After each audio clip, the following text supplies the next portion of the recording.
They seem to be on their way behind another sterling pitching performance from the Los Angeles Dodgers.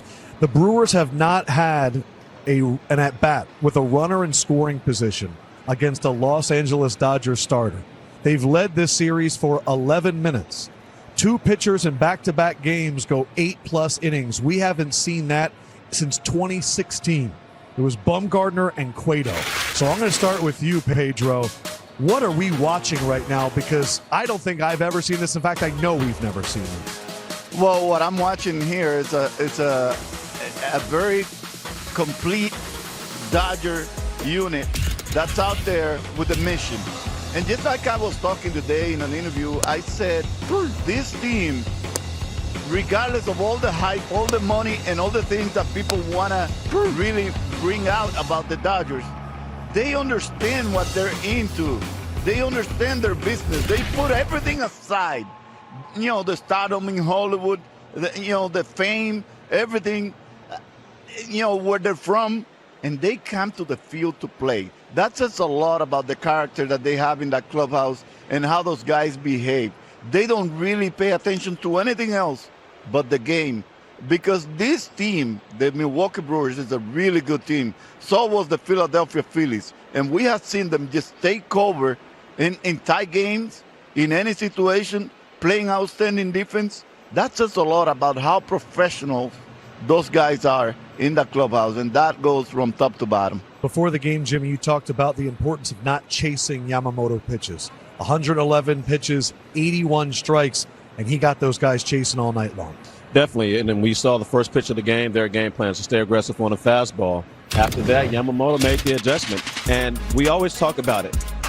Pitching can neutralize a good offense. If a pitcher's throwing strike one and he's dotting it, not just throwing meatballs over the middle of the plate, and then he can get you to chase with his off speed, he's going to dominate. We've seen that tonight. We're talking about a team that doesn't chase much, but they didn't put anything and play hard after that first inning because he was dominating. Strike one, never in the same zone. Pitching up, pitching down, the big slow curveball, and that pitch right there. That split finger is devastating. And when you get that going against a team that is struggling, they really are. I mean, even the last season, they scored some runs early, and then they just fall off. It happened tonight. They scored in the first, and there's nothing going on. And when you have a pitcher that can go out there, especially after a performance like Blake Snell, and make them look just as, I guess, normal, the average Joe style, Jimmy, it's a bad combination. Let me tell you something. I don't think they're struggling, really. I think the Milwaukee Brewers were trying to do what they normally do. What they ran into is great pitching. And Yamamoto tonight was outstanding. His stuff was electric. And that's probably why he was able to pinpoint, control the entire game with his fastball. And then when he needed to, he ran to the slow breaking ball, which is a surprise to me that he was in such a command. And also the wipeout split that we saw strike out the last hitter. I think they have been pitched so well that it makes them look like they're struggling, but I don't think they are. They just were overmatched by Blake Snell and Yamamoto. And if we would have come in today's game and say that the Dodgers 1 through 3 hitters were 2 for 13 with 4 Ks, Peralta did his thing. But the bats at the bottom of the lineup, you mentioned it to Teoscar, boy, were they alive. It's amazing that we have these MVPs at the top of the lineup that still haven't really got it going. They've got a couple hits here, couple hits there, but even Ohtani's single to score a run there, you can see the excitement on his face because they're trying to go ahead and know the things that they can deliver. But as Teoscar mentioned, their lineup is so deep. And even after you get through 1 through 3, have and face them, you can't take a breath because the rest of the lineup can hurt you. The Hernandez brothers can get you. Even Paz at the bottom getting the bunt down, which was huge in this time of the game, at this time of the year. Executing on all different areas. Ohtani with the stolen base, a sacrifice bunt, homers from Teoscar, homers from Max Muncy. Name a guy, everyone in this lineup can hurt you at any time, and they've been doing that. At bats with runners in scoring position in this series, Dodgers 21, Brewers 1. That's why the Dodgers have now won 17 of their last 21 postseason games. The question is, can they do it at home? We're going to find out. We already know it's going to be Glasnow on the mound for the Dodgers. They're going to wait until probably an hour before the game to give us the starter for the Brewers. Snell and Yamamoto looking like prime Shaq and Kobe right now. don't have to worry about the Dodgers bullpen if they never get into the game. Smart, Just Matt. so that you remember. 2 aces on the mound, Freddie Peralta and Yamamoto. What a performance it was from him. We start off, first pitch of the game from Yamamoto, Ding Dong Johnson. Ding Dong Jackson Churio. This place was going nuts. You couldn't have asked for a better start than that play right there. So you saying Ding Dong Jackson? Ding Dong Jackson Churio. Top second now, 1 out, and Teoscar Hernandez answers back with a towering Ding Dong Johnson. His 4th home run of the postseason. And then how about this? Andy Pages came into tonight, 1 hit in 27 at-bats, and this one was enormous, Jimmy. I've said it before. It only takes one swing. And Charlie said this all the time, Jimmy, it's not about how many you get, son, it's how many you get that count. And that one counted right there. That put the Dodgers ahead, and they did not look back. Gave him the lead. We move now, top 6, 2 outs, 2 strikes. Matt Muncy on a 3-2 count to center field. We saw this one turn into a double play last night. It was about a foot taller, and that also made Muncy the Dodgers' all-time postseason home run leader with 14, passing Justin and Corey Seager. He's got to stay away from center field. All those balls a little too close, but hey, once you get it over, it still counts. Ashby now pitching. Shohei Ohtani gets that long-lost single that we've been waiting for. Another run for Kike Hernandez. It was 4-1 Dodgers. And, of course, the story, Pedro Yamamoto, his shortest stint in the majors against the Brewers this year in July.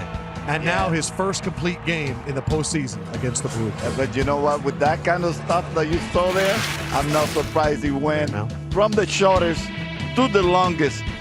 Congrats to him, and that was just an outstanding outing. Wow, impressive. We have been so impressed with the Dodgers pitching. If it continues, I'm sorry to say it, I have a lot of faith in the Brewers, but I don't think it's going to last too long if they continue to pitch the way they have. They still have Shohei. They still have Glass now. Let's hear some post-game talk from this incredible performance from Yamamoto. Both great.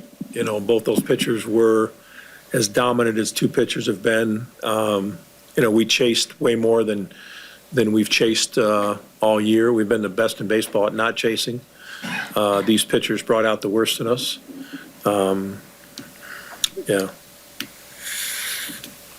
Yeah, if I would have told you that the Dodgers are going to score 7 runs in 2 games, and what was the outcome in the first 2 games, I'd say there's a chance we won one of them for sure.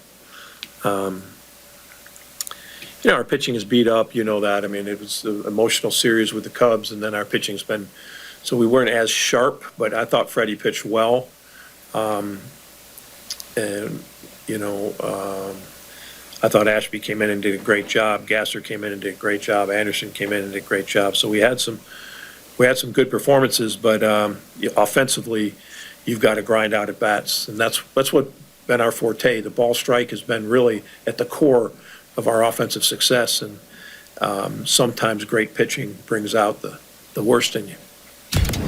28 times in the postseason, the road team has won the first 2 games in a best-of-7 series.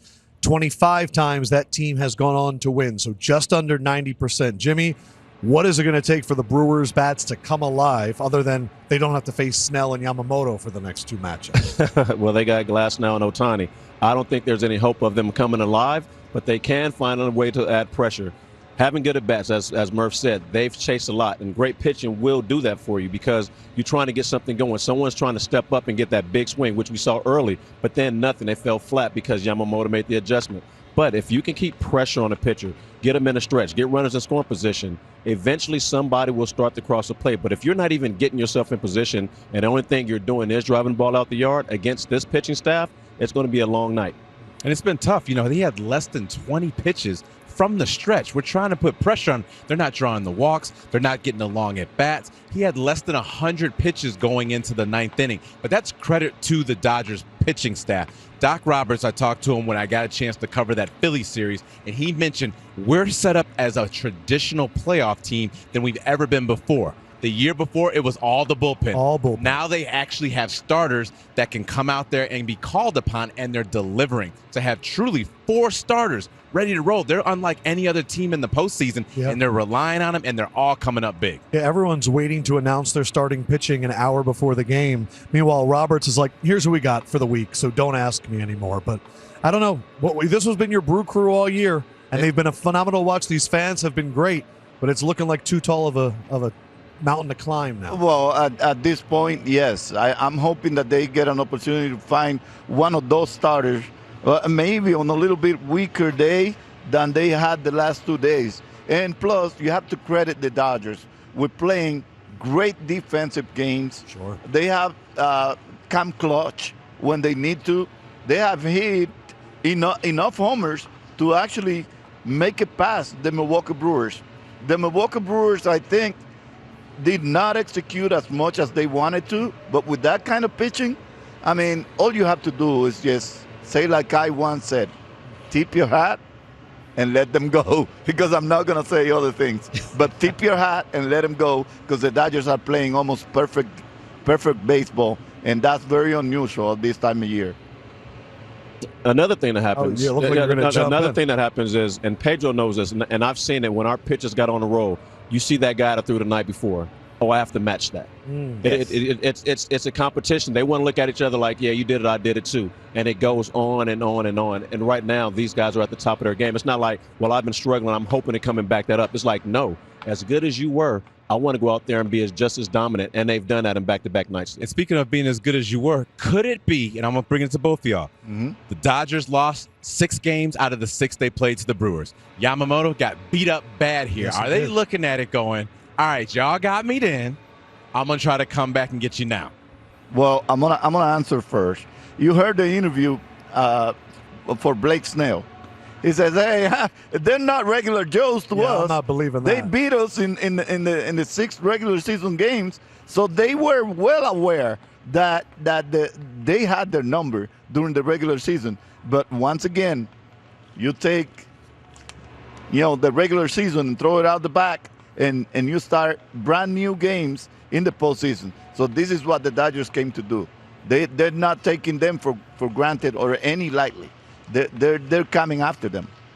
And going with that, sometimes you take a team too lightly. Like, we're the Dodgers, they're the Brewers. You come to a city, which we call those sleeper cities. You come out here and get your butt handed to you. You go back next time serious, and they came out serious this series. Now, we did see this 2015 Cubs-Mets. Cubs swept the season series in the regular season. Mets swept them in the NLCS. And you might say, hey, at least it's no Snell and Yamamoto. We did see Glass now, Game 4 against the Phillies, 6 scoreless, 2 hits. They just keep coming. And we're not even talking about Shohei Ohtani.